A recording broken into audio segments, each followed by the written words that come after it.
Do you ever have a great pairing like churros and bananas?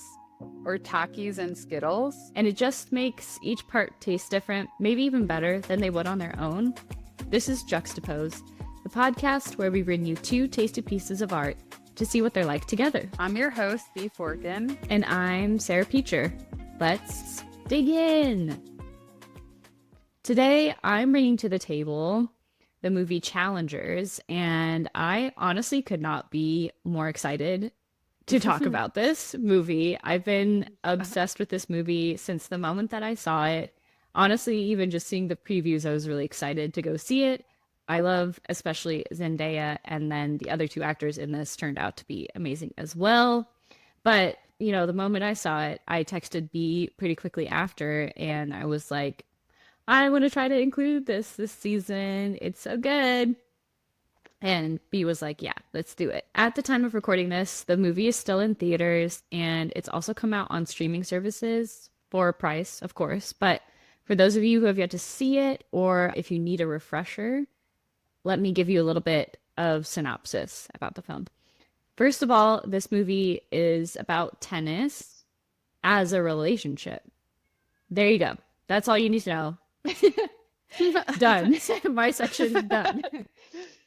The movie begins in the heat of a tennis match in 2019 between Art Donaldson, who's a Grand Slam champion pro who's nearing the end of his tenure, and Patrick Zweig, who is a deadbeat player who sleeps in his rusty, crusty, beat up CRV between tournaments. This one tennis match that I'm talking about here arches over the entirety of the film and is none other than the final at a tournament for the Challenger Tour, which is where players compete to qualify for the main tour tournaments most of us have heard about. Interspersed with snippets from the match is the story of a love triangle relationship between Art, Patrick, and Tashi Duncan, who, as a teen, was an incredibly promising women's tennis player before a major injury ended her career. The three meet in 2006 as teens after Art and Patrick win the boys' junior doubles title at the US Open. And then various romantic relationships ensue between Patrick and Tashi, and then Art and Tashi, who eventually marry and have a kid. And then I also want to make sure not to skip over the fact that Patrick is clearly in love with Art, who may or may not reciprocate the feelings over the course of the movie. I have a little bit of background knowledge on some different aspects to this film. The scriptwriter was Justin Kuritzkis. I'm not sure if I'm pronouncing his name correctly, but I'm doing my best. He wrote the Challenger script, and he's been known as predominantly an American playwright and novelist. And now he has this amazing screenplay under his belt. People have also noted, and this I found in my TikTok digging, which was not really digging because I kept being fed stuff about challengers because I'm obsessed. But it's been noted that he's married to Celine Song, who directed Past Lives, another film full of longing and love that I would highly recommend. But the fact that Kuritzky's was a playwright and novelist first really shows in the writing for this film. And I've seen bits of what the script actually looks like, which is written more like a novel, which I think is really fascinating. There's much more of a sense of detail, intentionality, and running threads in the dialogue that reappear between characters, which are very subtle, but really weave the story together for the viewer in an interesting way. One moment that this is really highlighted for me, and I noticed this on the second watch, I did see this movie 2 times, and we'll probably see it more in the future. But there's this moment where Tashi, Art, and Tashi's mom, and then Tashi and Art's daughter are all staying in this hotel suite. And then Tashi and Art are locked in conversation about him trying to have a winning season. Tashi, who is long past the injury which caused her to be unable to compete anymore, says about Art's implied injury and recovery that he's had before this season, I would kill, I don't know, an old lady or a small child to have your recovery. Which is really wild considering not long after her mom and daughter come around the corner and interrupt the conversation. So, quite literally, she says she would give up the life she has not only to be able to play, but to win big at tennis, because that's why she keeps pushing art. The intentionality follows through with the director of this film. The director is Luca Guadagnino. He's an Italian film director who many people know for Call Me by Your Name, starring Timothy Chalamet. What I've seen of his work is very beautiful, expressive, and intentional, with a little bit of sort of occasional experimental zing that makes his films really fun.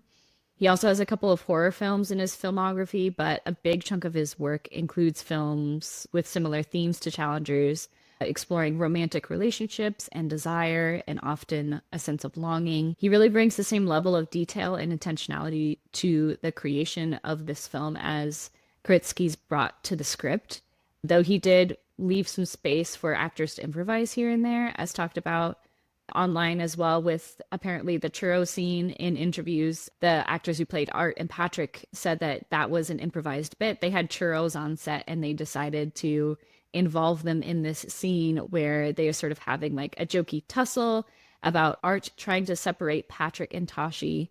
And they're eating these churros, which are also kind of phallic. So it's kind of like hinting at the fact that they give more than friends vibes as much as they're sort of like becoming frenemies in that moment.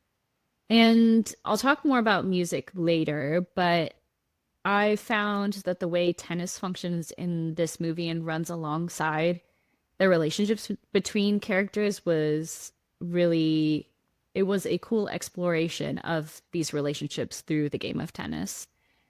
So the tennis matches don't only happen on the court. They happen in a way in moments of conflict between characters, especially Tashi and Art. And this is sort of threaded through with the music as well. When the music plays, it kind of brings us back to the tennis matches and to the heightened moments of the sport.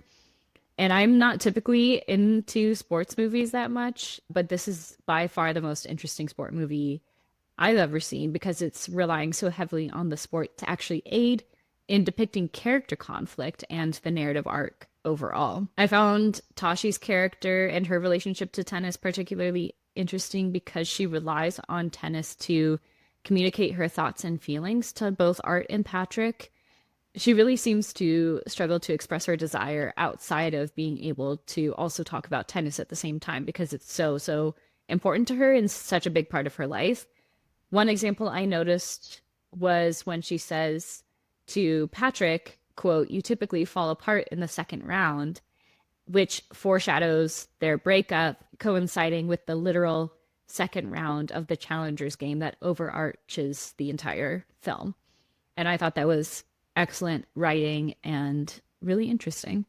I do want to talk about the ambiguous ending, just give a little bit of my personal insight into it because I find what people have been saying on the internet really interesting about their thoughts and feelings in regards to it. So I want to add onto this. Spoiler, if you've not seen the movie, I'll put a timestamp in the description so you can skip over this little section, but still be able to hear the rest of our conversation here.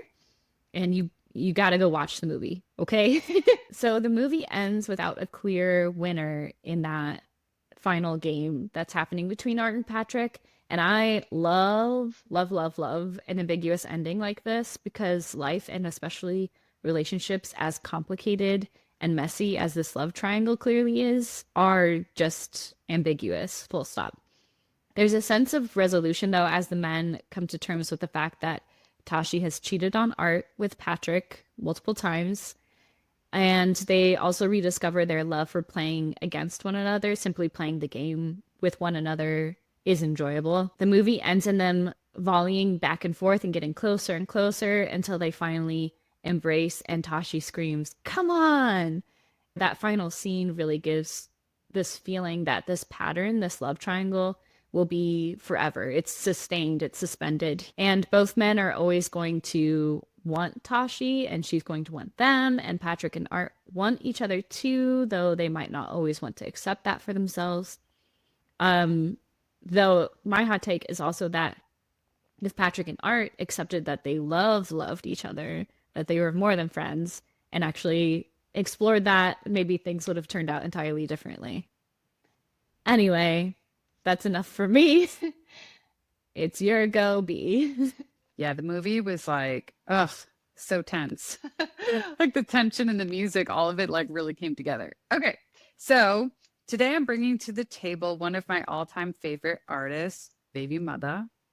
So a little bit about her. So she's an indie rap artist originally from Chattanooga, Tennessee. She now works and lives in Atlanta. So her full name is Brittany Moore. She is the mother of two different sets of twins. So she's like, I don't know their age difference between them, but I just think it's amazing that she's the mother of four kids, both of them are twins. So according to Wikipedia, the rapper name BbyMutha was inspired by her experience of being called a baby mama by the other female partner of her unfaithful boyfriend. She stated that the father of the twins, I don't know which one, was abusive and disapproving of her rapper career, which influenced her brief hiatus from rapping. Thankfully, she left him and she has come back to rap. She's released two full-length albums, including Motherland in 2020 and her more recent Sleep Paralysis. Her influences include Gucci Mane, Gangsta Boo, Trina, and The Chat. I had the pleasure of being introduced to her when I visited my best friend in Atlanta in 2022. We saw Peaches perform for her 20th anniversary tour of Teaches of Peaches, and BbyMutha happened to be the opener. I had previously never heard of her before, and I was immediately just taken in by her when she came out on stage. She was dressed in really colorful and playful clothes. I think she had on a crocheted mini skirt, these like faux fur boots. I think she had on a crocheted hat that like kind of like went down to the, I don't know, maybe her waist or something. And she comes out on stage and she like takes a hit of a blunt, which was just like a fun way to start the show. And then a few minutes go by, and then the younger set of twins like come out on stage and they just start waving. They have like lollipops. And then she takes a shot of tequila. And I just so admired that level of embracing all aspects of herself and her identity. Obviously, her name speaks to her identity as a mother, but then to even incorporate her children into the whole performance of it, it completely blew my mind. I was telling someone about that Atlanta performance, and when I got to the part of the performance when she had the twins on stage and she's taking the shot of alcohol, the immediate reaction was, oh my God, like what a bad mom. And why is a female rapper like just taking a shot of tequila in front of her kids being equated with a bad mother? I don't think that that person's reaction was specific to that person. I think this person was expressing like a very wildly held belief about like, oh, this is what a bad mom is and like this is what a good mom is. So to display any kind of like transgressive behavior means you must automatically be a bad mom. So I just admire her on so many levels. I think what I find so compelling, inspiring, and brave about her is that she just takes these aspects of her life that society looks down upon. Like she was a teen mom, she's a single mom, she's lived in poverty, she's from the South, she's been like a struggling rapper, and she really stands in them with confidence, and she never tries to hide any aspect of herself really from any single person in her life. Like who she is to her kids is who she is like on stage. And I think that level of like transparency and authenticity is, I think it's rare to encounter that. She doesn't show herself as someone who has to like overcome and is on the other side of scenarios that people think that she needs to be on the other side of, if that makes any kind of sense, but rather she shows herself exactly as she is in the exact circumstances of her life. She was homeless at one point, which is like horrible. And I appreciate everything she shared in interviews about people just wanting to judge her. And she sings a lot about that in her music, but especially on that first album. I think that very first song, like Roaches, What's the title of it? Roaches Don't Die. So people want to judge her. They want to judge the position in life that she has, and they don't offer much to help. Another aspect of her that I admire is that a lot of like mother artists feel that they need to separate those two identities. That the artist is very separate from the mother, and she never tries to hide any aspect of who she is. So that's who she is, like as an artist, and I'll talk a little bit about her music. So she's got two full-length albums. Both of them are more DIY vibe. They don't have like a super polished production, which I think really enhances at least my experience of the music. It's kind of a blend of dancey electronic music, trap music, and then there's some horrorcore in there, which I had to look up the definition of horrorcore. It's a subgenre of rap music that speaks to really kind of harsh aspects of life that involve some violence. So on sleep paralysis, Pitchfork describes it as, quote, a freewheeling and exuberant ride through grimy electronic music and dark, bass-heavy Southern rap. So I think that sums up, I think that's a really great description of the music.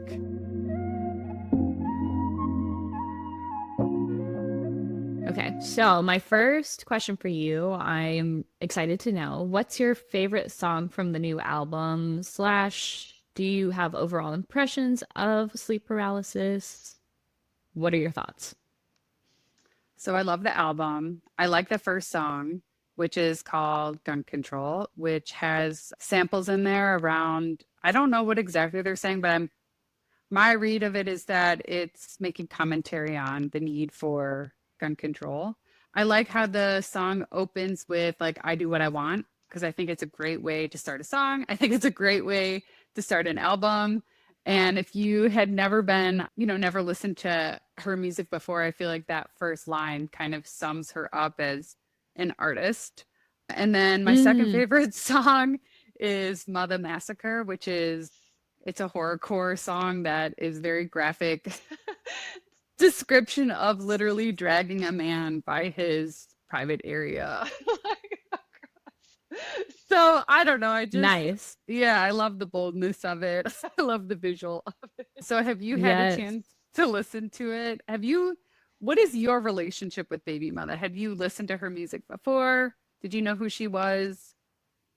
I had not, I don't think I had heard of her before, really, but when you brought her to this season, I started noticing her popping up in Chicago, especially. I think she probably has a good Chicago fan base, especially because earlier today, literally, I was walking to a poetry reading and I heard from someone's house, I heard a BbyMutha song coming out of their house, and I was like, wow, this is crazy.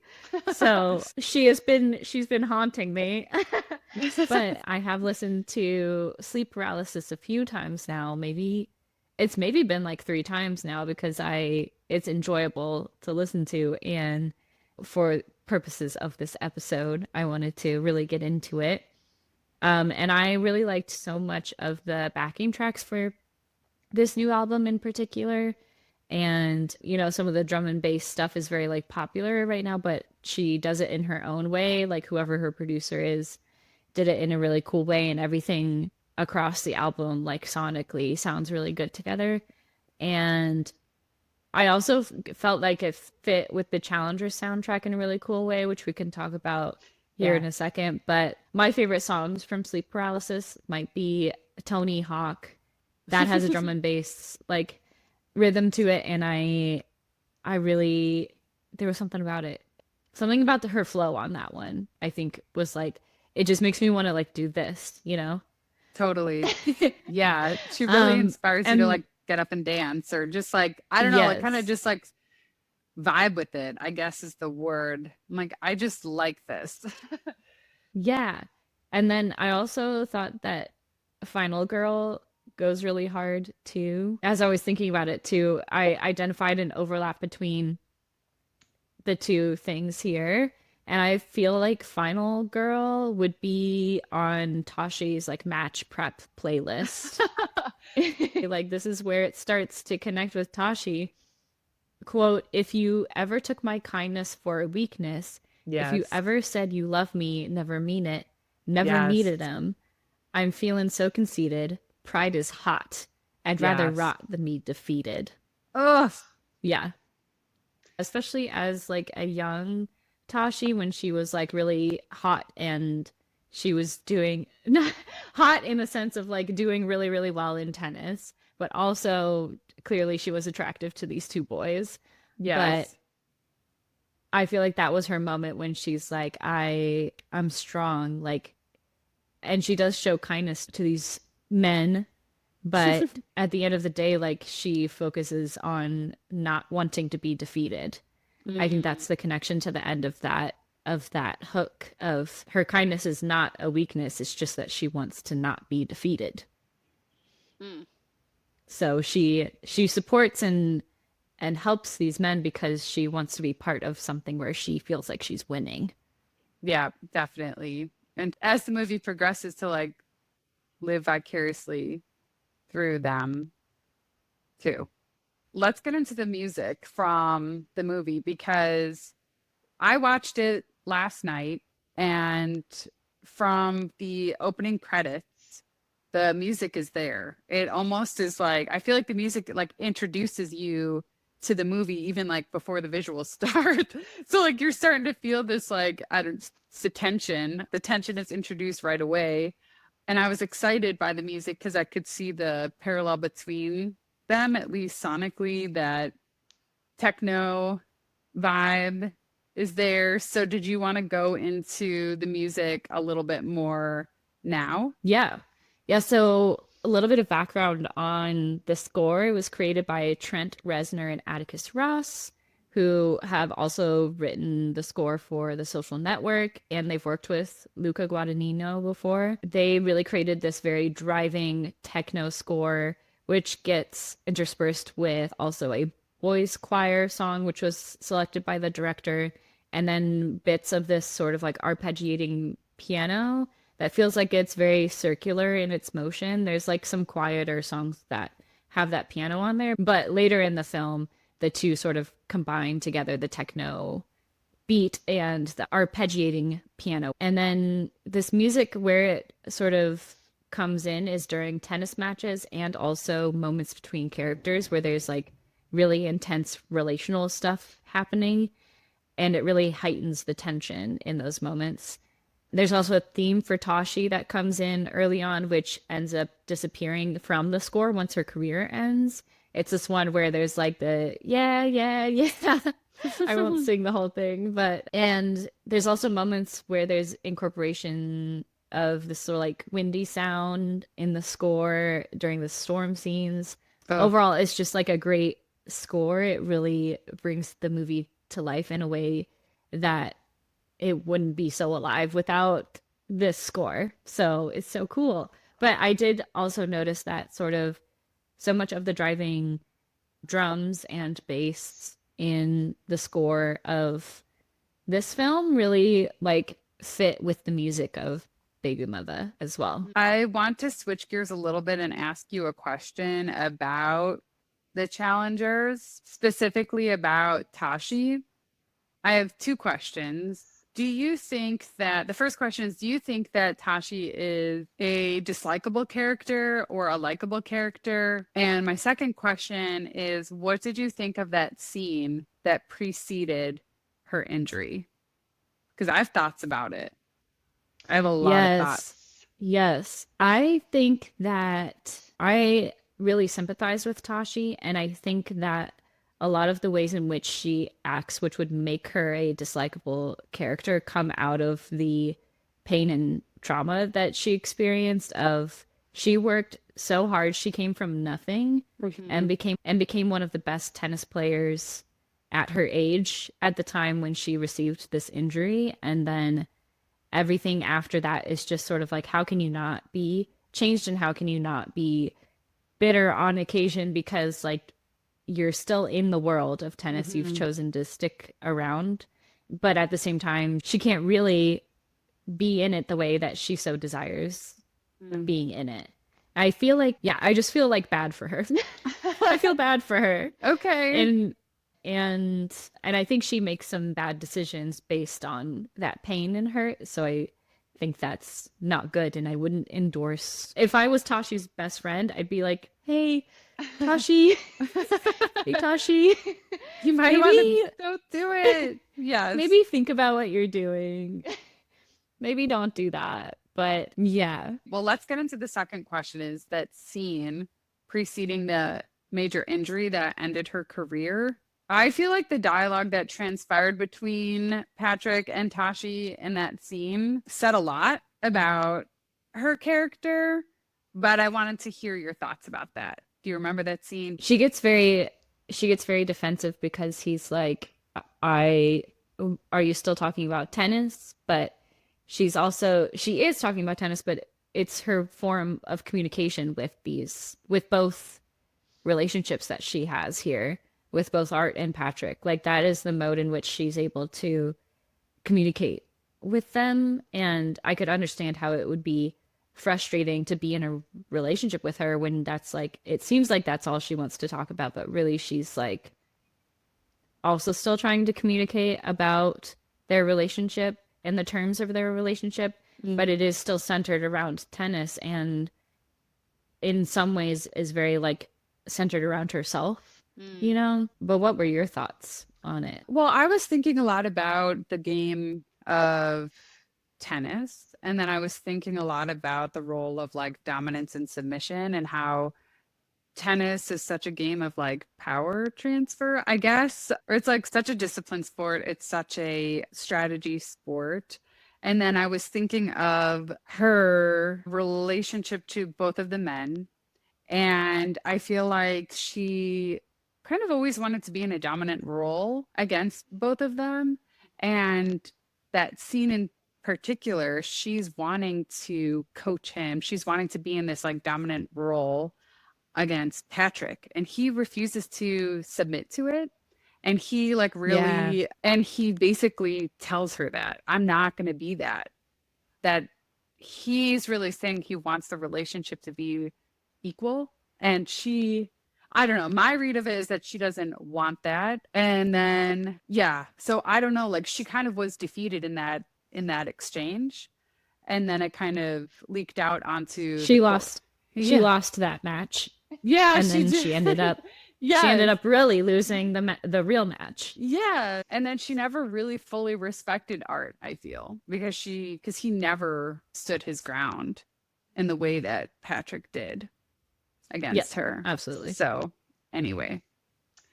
Yeah, how do you feel trying to link the two here? Oh, yeah. How do you feel Tashi's like desire to be the dominant person in the relationship? Do you feel like that is translatable to baby mother at all? Like where do you think the overlap in our little Venn diagram is happening? I feel like that's her great character flaw is that she kind of refuses to, I guess, surrender. That's not the right word, but like she always wants to be in this kind of dominant position. And I feel like I guess it kind of overlaps with baby mother because baby mother doesn't care. Like she does not care about that. I don't know, she's like made herself like very vulnerable by opening up about the things in her life, the things that people feel like she's like people would view as like you are on the bottom of life, like a teen mom. Like that's something that people are like, oh my God, like your life is over. Like it's something to completely hide away from the world. So those things that are like, oh, you're homeless or you don't come from a lot of money. Oh, you still haven't made tons of money in this rap game. She doesn't use them as like something to like hide from.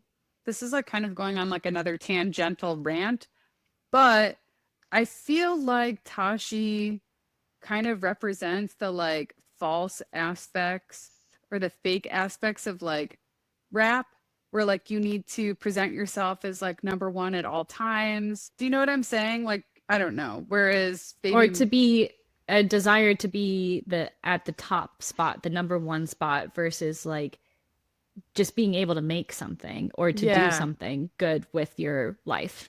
Yeah, I feel like that's a good way to say it. Another thing that I identified though is that Tashi is a mom and baby mother, obviously mother of many children, Yes. but they're both women trying to have a career while also being mothers. But Yeah. Tashi has also kind of like had her career taken away from her. I don't know. Yeah. What do you see about them both being moms here?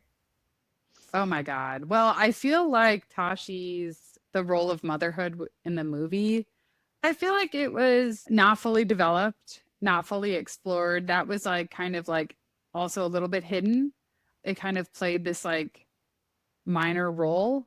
I thought it was interesting that both Tashi and Baby Mother are unafraid to be like women who have sex and like are Yes. sexual. Yep. And that's clearly depicted in both scenarios here. Baby Mother, with her own voice and her own words, is talking about in detail what Yes. she desires. Yeah. And on the other side here we have Tashi who also like just she indulges in her desires Yeah, for sure. when she wants to. And I think it's great having women who are clearly mothers and also who are desirable and have desire. I love having stories like that as a woman myself, where I can see women who are multi-dimensional in that way, the way real women are, you know? Yeah, for sure. Though I do feel like Tashi doesn't fully embrace it, though, in the way that Baby Mother does. That I think, So true. like, Baby Mother kind of lets everything hang out. There's nothing that she feels ashamed of, whereas I feel that Tashi isn't fully, I guess, transparent about what she really wants and what she really wants to do. And so I think that's another one of her like character flaws is that she behaves in that way, but then she also has like shame about it or wants to hide it or kind of pretend that she isn't in that way and sort of kind of wears the mask, I guess. There's like a mask still with her. Yeah, she's frequently handing her child off to her mother, and like we see that more frequently in the film than we actually see Tashi interacting with her own child. So, whereas Yeah. like literally this interview that I found on YouTube of Baby Mother, her kids are sitting on this porch set with her eating snacks, and she's just doing this interview, and I loved that so much. I loved it too. And I loved like all the things that were shared where it wasn't like, oh, let me cover your ears. Like, this isn't something that you can hear. And she's talking about that song Rules, like just like the song that like catapulted her like into the spotlight, which is like a very raunchy song. Like her lyrics are very raunchy. Like it is like messy, like dirty lyrics that I love. It's refreshing. Like it really is. I would love to hear more of your thoughts here too on how Baby Mother is upfront with her sexuality, explicit art, and making it, and being a mom at the same time. What do you think about those things coming together, and maybe even thinking more about that interview too, where she clearly is like talking through her art making around her kids? I love that. I love that interview. I found it just so refreshing that she doesn't try to censor what she says. She doesn't try to censor who she is as an artist, like in front of her children. I feel like there's a lot of thoughts and feelings around, what kids can read or what, they should be exposed to. You see that a lot. In the public library, there's just like a lot of thoughts and actions around restricting things that people feel is like not appropriate for kids. But, a parent can make that decision. A parent knows their kid about what they feel like they can expose or not expose their kid to. And I feel like, I don't know, I feel like it goes back to like what that person said when I'm talking about that show and like their reaction to Baby Mother taking a shot of tequila as what a bad mom. Like why is like I just feel like there's all these rules about what a mom is when it's like, what is a good mom? Why is that automatically considered like bad? She's not abusing her child. Like, that is not an abusive scene. Like, people take shots of tequila all the time. It would be another story if like she had a substance abuse issue and like I hope she doesn't. And like if she does, like that also doesn't make her a bad mom. That just means that maybe she would need to get some help for her substance abuse issues so that she can thrive and be a great example to her children. Anyway, I'm like kind of like going all over the place. But I feel like it's needed, like these rigid ideas about motherhood. I feel like now there's a lot more discussion and discourse around motherhood narratives, and we're moving away from it, but we always need more diverse representation of it, of the many layers of it. And I mean, a human is a human, and they continue to be a full human even when they have a child. Do you know what I mean? Like that. Exactly. Yeah. I don't have children myself, so I don't know what it's like to be a mother, but having had a mother, I have always appreciated when my mom is like the fullest version of herself with me, and I feel more connected to her when that That's happens. awesome. So, yeah, I see that with baby mother that when she doesn't hold back, like I'm sure that builds a lot of like trust with her children, that kind of thing. You know? Yeah.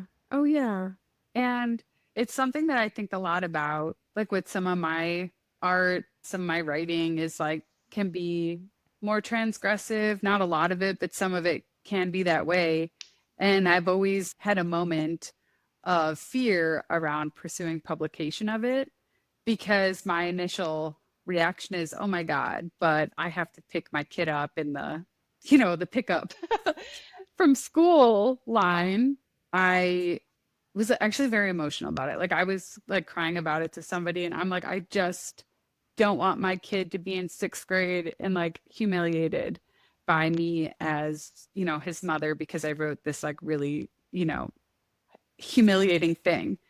And this person, like, she took my hands and she was holding them. And she's like, your son loves you. He's going to be so proud of you. Like, you need to pursue that publication because somebody can feel seen in that experience. And, like, I don't know, that really touched me and it, like, kind of changed my perspective. But, that's that. And it's a whole nother world when, like, you know, you're at a play group with a bunch of moms who are not artists or who are not writers and who maybe don't have the same kind of lived experiences that I've had. So, yeah, that's like a long rant.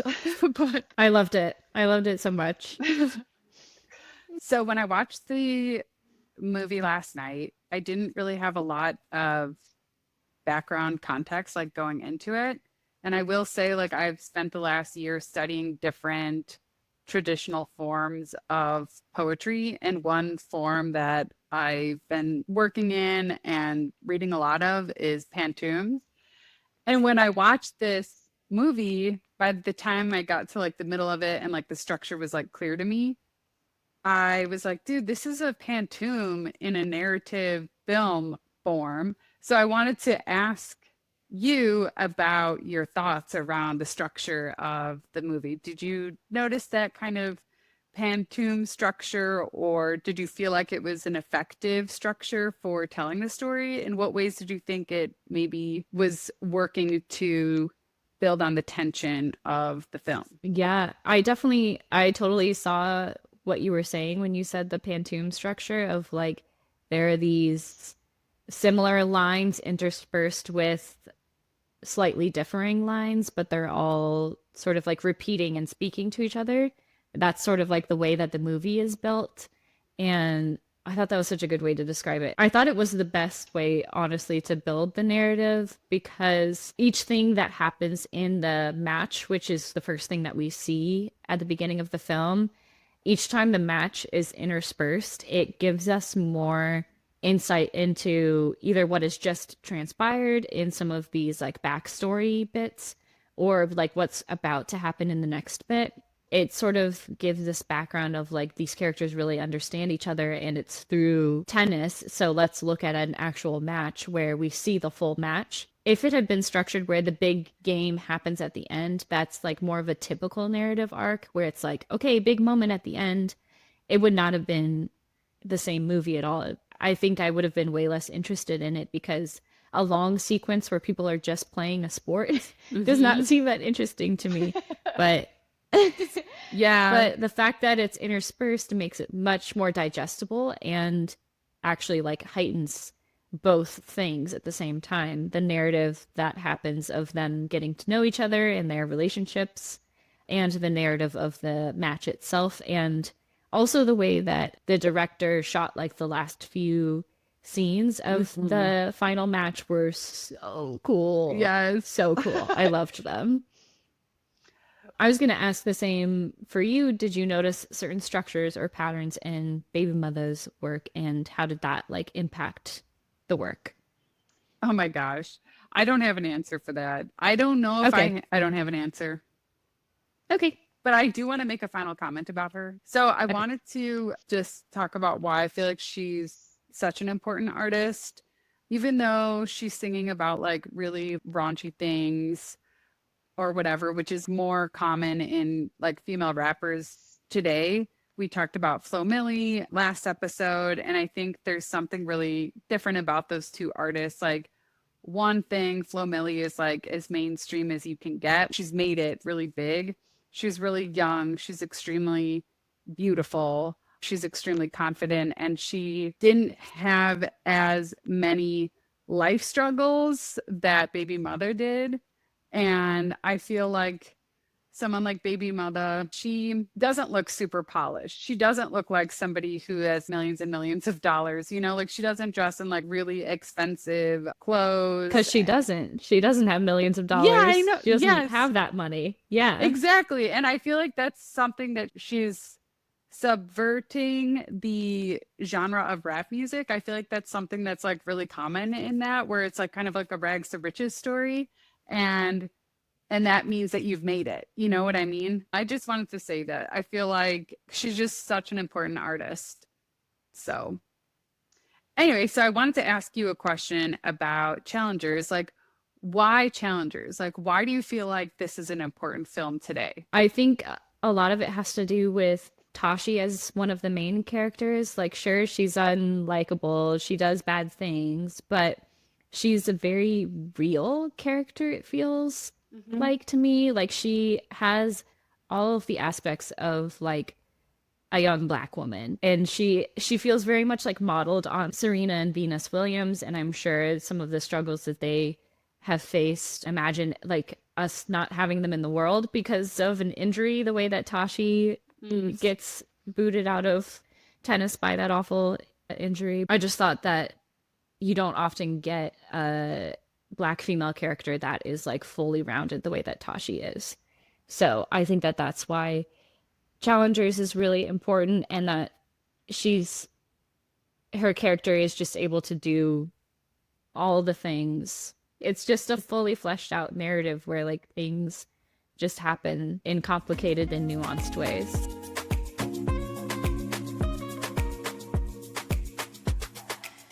Thanks so much for listening to today's episode about Challengers and BbyMutha. Please check out our website at the link in the description for more information about this episode. You can find out more information, check out some links, especially the one to the interview with BbyMutha at our blog, the Art Pairings blog. If you have any feedback or a pairing that you're just dying for us to talk about, please send us a message over there as well, or over on our Instagram at Juxtapose Podcast. We'll be back again in a couple of weeks with an episode about Couplets by Maggie Milner, which is some poetry, and short stories by Ling Ma.